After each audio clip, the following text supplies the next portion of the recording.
ఈ కథ బన్నీబరో అనే ఒక ప్రశాంతమైన పల్లెటూర్లో మొదలవుతుంది. అక్కడ జూడీ అనే ఒక చిన్న కుందేలు స్కూల్ నాటకంలో యాక్ట్ చేస్తుంది. ఒకప్పుడు ప్రాచీన కాలంలో జంతువులు క్రూర మృగాలుగా, వేట ప్రాణులుగా ఉండేవని, కానీ చివరికి ఒక ఆధునిక సమాజాన్ని నిర్మించుకుని ప్రశాంతంగా జీవిస్తున్నాయని ఆ నాటకం ద్వారా చూపిస్తుంది. ఈ ఆశయంతో ఇన్స్పైర్ అయిన జూడీ ఎవరైనా ఏమైనా కావచ్చు అని చెప్పుకునే గొప్ప నగరం జూటోపియాలో పోలీస్ ఆఫీసర్ కావాలనే తన కలని అందరి ముందు ధైర్యంగా చెప్తుంది.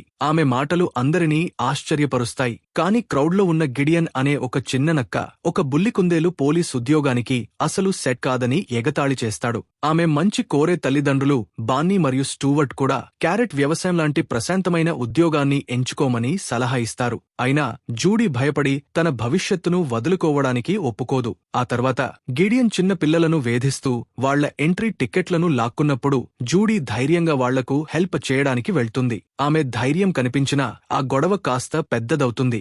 గిడియన్ ఆమెను కిందకి నెట్టేసి చెంపమీద గీరేస్తాడు. అది ఒక మచ్చలా ఉండిపోతుంది. అయినా జూడీ అస్సలు వెనకడగదు. ఆ టిక్కెట్లను తిరిగి సాధించి తన ఫ్రెండ్స్ ని ఓదారుస్తుంది. అలా తను ఎంత చిన్నదైనా తన పట్టుదల ముందు అది ఏమీ కాదని నిరూపిస్తుంది. కొన్నేళ్ల తర్వాత జూడీ ఒక లక్ష్యమున్న అమ్మాయిలా మారి పోలీస్ ట్రైనింగ్ అకాడమీలో చేరుతుంది. అక్కడ ఫిజికల్ ట్రైనింగ్ ఆమె సైజుకి చాలా కష్టంగా ఉంటుంది. పెద్ద పెద్ద ఆఫీసర్లు ఆమెను ఈజీగా పడేస్తుండటంతో డ్రిల్స్ లో తను చాలా ఇబ్బంది పడుతుంది. కానీ వదిలేయకుండా తన వేగం, తెలివితో టాక్టిక్స్ మార్చి సక్సెస్ అవుతుంది. మిగతా వాళ్లు శారీరక బలాన్ని నమ్ముకుంటే జూడీ తెలివైన ప్లాన్స్ ఉపయోగించి క్లాస్ టాపర్ గా నిలుస్తుంది. తను క్లాస్ టాపర్ గా నిలిచి జూటోపియా పోలీస్ డిపార్ట్మెంట్లో మొట్టమొదటి కుందేలు ఆఫీసర్ గా రికార్డు సృష్టిస్తుంది. గ్రాడ్యుయేషన్లో మేయర్ లయన్ హార్ట్ ఆమె విజయాన్ని మెచ్చుకుంటే అసిస్టెంట్ మేయర్ బెల్వెదర్ ఈ విజయం చిన్న జంతువులన్నింటికీ ఇన్స్పిరేషన్ అని చెప్తుంది.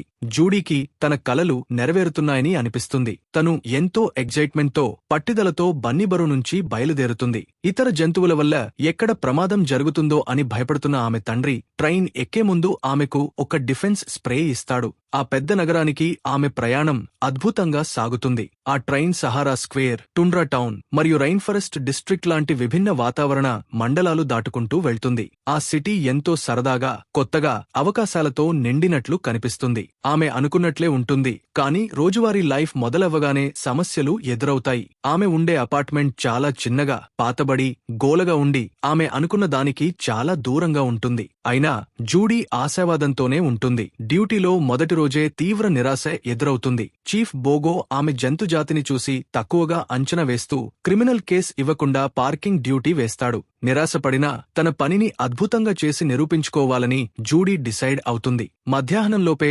200కు పైగా పార్కింగ్ టిక్కెట్లు రాసి తన డెడికేషన్ నిరూపిస్తుంది. షిఫ్ట్ అయిపోయాక జూడీ ఒక ఐస్ క్రీం షాప్ దాటుతూ వెళ్తుంది. అక్కడ ఓనర్ ఒక చిన్న జంతువుకి, ఒక నక్కకి ఐస్ క్రీం ఇవ్వడానికి నిరాకరించడం చూస్తుంది. జూడీ లోపలికి వెళ్లి తన పోలీస్ పవర్ ఉపయోగించి తినుబండారాలు ఇచ్చేటప్పుడు ఓనర్ గ్లోవ్స్ వేసుకోలేదని పాయింట్ అవుట్ చేస్తుంది. దాంతో ఓనర్ ఆ నక్కకి, చిన్న కస్టమర్ కి ఐస్ క్రీం ఇవ్వాల్సి వస్తుంది. ఆ నక్క బయటకు వెళ్లాక జూడీ ఒక తెలివైన పనిని గమనిస్తుంది. ఆ నక్క ఆ పెద్ద ఐస్ క్రీం బార్ని కరిగించి చిన్న చిన్న పావ్ సైకిల్స్ గా మార్చి క్యాండీ బార్స్ లా రీప్యాక్ చేస్తున్నాడు. ఆ తర్వాత ఆ చిన్న బార్లను అమ్మి భారీ ప్రాఫిట్ సంపాదిస్తున్నాడు.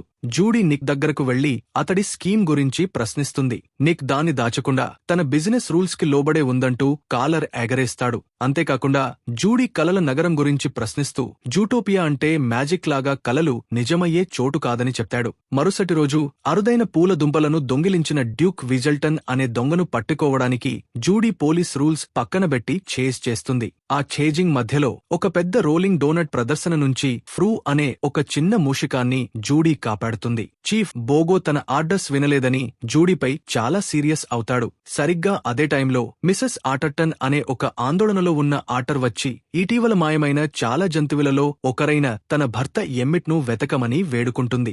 జూడీ ఆ కేసును తీసుకోవడానికి వెంటనే ముందుకొస్తుంది. బోగో అరకొరగా ఒప్పుకుంటూ సాల్వ్ చేయడానికి 48 గంటల టైం ఇస్తాడు, లేదంటే పోలీస్ ఉద్యోగానికి రాజీనామా చేయాల్సి ఉంటుందని చెప్తాడు. మాయమైన ఆటర్ని చూసిన చివరి వ్యక్తి నిక్ అని జూడీ తెలుసుకుంటుంది. అతను టాక్స్ ఎగ్గొట్టిన విషయాన్ని తన పెన్ రికార్డర్లో రికార్డు చేసి ఇన్వెస్టిగేషన్లో తనకు హెల్ప్ చేసేలా ఒప్పిస్తుంది. నిక్ ఇష్టం లేకపోయినా ఒప్పుకుంటాడు. అలా ఆ ఇద్దరూ కలిసి తమ ఇన్వెస్టిగేషన్ స్టార్ట్ చేస్తారు. వాళ్ల వెతుకులాట ఒక ఫెసిలిటీకి తీసుకెళ్తుంది. అక్కడ జంతువులు బట్టలు లేకుండా తమ సహజ సిద్ధమైన రూపంలో జీవించడానికి ఇష్టపడతాయి. ఆ ప్లేస్ చూసి కొద్దిగా ఇబ్బంది పడినా జూడీ ఒక విపరీతమైన క్లూ సంపాదిస్తుంది. ఒక కార్ నంబర్ ప్లేట్. వాళ్లు మోటార్ వెహికల్స్ డిపార్ట్మెంట్ కి వెళ్తారు. అక్కడ చాలా స్లోగా ఉండే స్లాట్స్ వల్ల లేట్ అవుతుంది. గంటల తరబడి వెతికిన తర్వాత ఫైనల్ గా ఆ రిజిస్టర్డ్ లిమోజిన్ కారుని కనుక్కుంటారు. ఎమ్మిట్ని తీసుకెళ్లిన కార్ అదే అని తెలుస్తుంది. లోపల చెక్ చేసినప్పుడు బ్యాక్ సీటుపై పంజా మార్కులు, అలాగే మాయమైన ఆటర్ వాలెట్ కనిపిస్తాయి. నిక్ ఒక గ్లాస్ కప్పై ఉన్న సింబల్ని చూసి ఆ కార్టూన్రా టౌన్ క్రిమినల్ బాస్ మిస్టర్ బిగ్ది అని గుర్తుపడతాడు. నిక్కి అతనితో పాత చరిత్ర ఉంటుంది. మిస్టర్ బిగ్ సెక్యూరిటీ టీం వాళ్ళిద్దరిని పట్టుకుని నేరుగా బాస్ దగ్గరికి తీసుకెళ్తుంది. మిస్టర్ బిగ్ తన నమ్మకాన్ని తుంగలో తొక్కినందుకు నిక్ ని తిడతాడు. ఎందుకంటే నిక్ గతంలో అతనికి స్కంక్ వెండ్రుకలతో చేసిన తక్కువ క్వాలిటీ తివాచీని అమ్మాడు. మిస్టర్ బిగ్ తన మనుషులకు నిక్, జూడీలను నేలలోని ట్రాప్డోర్ కింద ఉన్న మంచు పూల్లో పడేయమని ఆర్డర్ ఇస్తాడు. సరిగ్గా అప్పుడే మిస్టర్ బిగ్ కూతురు ఫ్రూ పెళ్లి బట్టలతో వచ్చి నిన్న తనని కాపాడిన ఆఫీసర్గా జూడీని గుర్తుపడుతుంది. మాయమైన ఆటర్ తన ఫ్లోరిస్ట్ అని, కాని అతను అకస్మాత్తుగా అడవి ముగంలా మారి తన డ్రైవర్ మాంచాస్ పై దాడి చేశాడని మిస్టర్ బిగ్ చెప్తాడు. అతను డ్రైవర్ అడ్రస్ ఇస్తాడు. వాళ్లు ఆ డ్రైవర్ని, అంటే మాంచాస్ అనే జాగ్వార్ని కలుస్తారు. దాడికి ముందు ఆటర్ నైట్ హోలర్స్ అని అరుస్తున్నాడని మాంచాస్ చెప్తాడు. కొద్దిసేపటికే మాంచాస్ కూడా అడవి ముగంలా మారి వాళ్లపై దాడికి దిగుతాడు. జూడీ, నిక్ ఎలాగోలా తప్పించుకుని హెల్ప్ కోసం పోలీస్ డిపార్ట్మెంట్ కి కాల్ చేస్తారు. జూడీ మాంచాస్ ని కొంతసేపు కట్టేయగలిగినా మిగతా ఆఫీసర్లు వచ్చేసరికి అతను మాయమవుతాడు. ఈ కేసు చాలా కన్ఫ్యూజింగ్ గా మారడంతో చీఫ్ బోగో జూడీని రాజీనామా చేయమని డిమాండ్ చేస్తాడు. కానీ నిక్ ఆమె తరఫున మాట్లాడి కేసు సాల్వ్ చేయడానికి జూడీకి ఇంకా 10 గంటల టైం ఉందని గుర్తుచేస్తాడు. వాళ్లు అక్కడి నుంచి వెళ్తుంటే నిక్ తన గతాల గురించి చెప్తాడు. చిన్నప్పుడు తను లోకల్ యూత్ రేంజర్ క్లబ్ లో చేరాలని అనుకున్నాడని, కాని తను ఒక నక్క అనే ఒకే ఒక్క కారణంతో మిగతా పిల్లలు తనని ఏడిపించి నోటికి ముసుగు తొడిగారని చెప్తాడు. ఈ బాధాకరమైన సంఘటన సమాజంతో కలిసి బతకాలనే తన ఆశని తుంచేసిందని, అందరూ అనుకున్నట్లే తను కూడా ఒక తెలివైన, నమ్మకం లేని మోసగాడిలా మారిపోయాడని చెప్తాడు. ఈ మాటలతో నగరంలో ఉన్న లోతైన వివక్షల గురించి జూడీకి అర్థమవుతుంది. ఆ తర్వాత అసిస్టెంట్ మేయర్ బెల్వెదర్ దగ్గర తమకు హెల్ప్ అయ్యే రిసోర్సెస్ ఉండవచ్చని జూడీకి గుర్తుసేస్తుంది. బెల్వెదర్ వాళ్లకు city traffic camera system access ఇస్తుంది. ఫూటేజ్ చూస్తే మాంచాస్ ని తోడేళ్లు పట్టుకెళ్లడం కనిపిస్తుంది. దాంతో వాళ్లు విన్న నైట్ హోలర్స్ అంటే ఈ తోడేళ్లేనేమో అని జూడీ అనుమానిస్తుంది. ఒక వ్యాన్లో మాంచాస్ ని తీసుకెళ్తున్న తోడేళ్లను ఫాలో అయి ఒక రహస్య ప్రదేశానికి చేరుకుంటారు.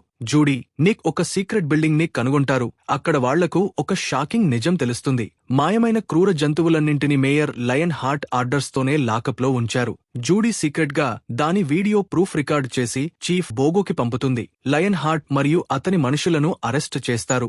బెల్వెదర్ కొత్త మేయర్ గా బాధ్యతలు చేపడుతుంది. సైంటిస్టులు మెడిసిన్ కనుగొనే వరకు జనులు భయపడకుండా ఉండేందుకే అలా చేశానని లయన్ హార్ట్ వాదిస్తాడు. అతని ఉద్దేశం ఏదైనా నిజం దాచడం వల్ల తీవ్ర ఆగ్రహం వ్యక్తమవుతుంది. కేసు సాల్వ్ చేసినందుకు జూడీని హీరోలా కొనియాడతారు. ఆమె నిక్ ని పోలీస్ ఫోర్స్ లో తన పార్టనర్ గా రమ్మని అడుగుతుంది. కాని ప్రెస్ కాన్ఫరెన్స్ లో ఆమె ఒక పెద్ద తప్పు చేస్తుంది. క్రూర జంతువులలో సహజంగానే మళ్లీ పాతకాలం నాటి జంతు స్వభావానికి వెళ్లే ఆలోచన ఉండి ఉండవచ్చని ఆమె అంటుంది. ఆమె మాటల వల్ల సిటీ అంతటా భయం, వివక్ష వ్యాపిస్తాయి. మాంసాహార జంతువులను అనుమానంగా చూడటం మొదలు పెడతారు. దాంతో సంబంధాలు దెబ్బతింటాయి. ఆమె మాటలకు చాలా బాధపడిన నిక్ ఆమె ఆఫర్ని రిజెక్ట్ చేసి అక్కడి నుంచి వెళ్లిపోతాడు. వివిధ రకాల జంతువుల మధ్య పెద్ద గ్యాప్ వస్తుంది. మెజారిటీ జంతువులు తమతో పాటు ఉండే ఇతరులను చూసి భయపడటం స్టార్ట్ చేస్తాయి. పాప్ స్టార్ గజల్ పెరుగుతున్న ఈ విభేదాలకు వ్యతిరేకంగా ఒక ప్రశాంతమైన నిరసన ర్యాలీ నిర్వహిస్తుంది. ఈలోగా ఇతర జంతువులు కూడా వింతగా ప్రవర్తించడంతో